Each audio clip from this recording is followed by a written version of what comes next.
2011, a great year to be a fan of pop punk. Blink-182 was putting out Neighborhoods, The Story So Far dropped their debut record Under Soil and Dirt, and Yellowcard had When You're Thinking, Say Yes, among others. But one out for 2011 reigns king overall. 2011 saw the third record for the band The Wonder Years come out. Taking its title and several lines from the Allen Ginsberg poem America, Suburbia of Giving You All Now I'm Nothing released on June 14th, 2011 to high praise from across the pop punk reviewing board. And this is where my love of the band begins. I made a video a while ago talking about how much I was awkward in middle school, but it's gone since I had no real focus back then. But middle school was weird, as it was for everyone. We were all trying to figure ourselves out and carve paths for our lives. For some, this was easy. And then there's me, a walking ball of weirdness. I didn't know who I was or who I wanted to be.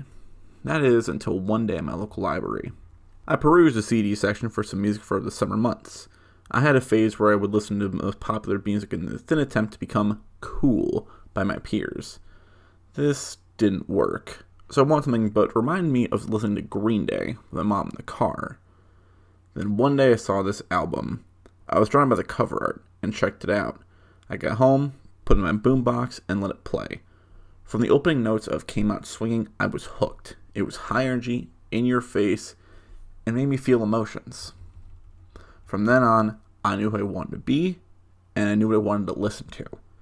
You see, viewer, I'm on the spectrum, and use music as a way to cope with the weight of the world and find pleasure in it. Music isn't just background noise; it's part of my identity. And that's what this album did. Like the parasites that helped Fry in Futurama's Parasites Lost, this was a helpful parasite.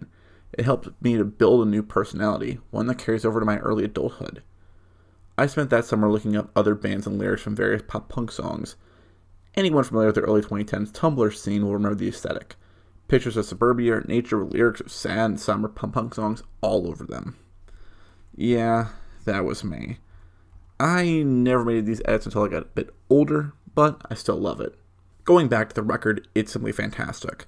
But anyone who's heard it can tell you this. Soupy and Company crafted a perfect vision of suburban mindset, being lost, feeling alone, and looking for hope in a seemingly hopeless situation.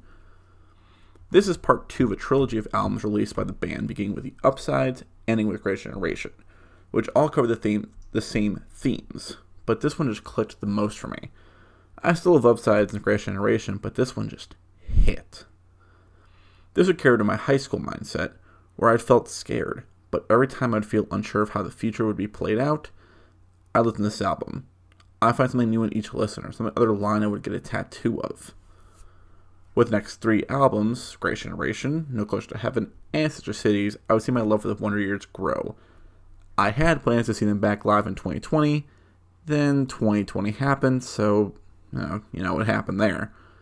But I still love this album. I listen to it on a regular basis, as a reminder of where my love of pop punk picked back up and my life had new meaning.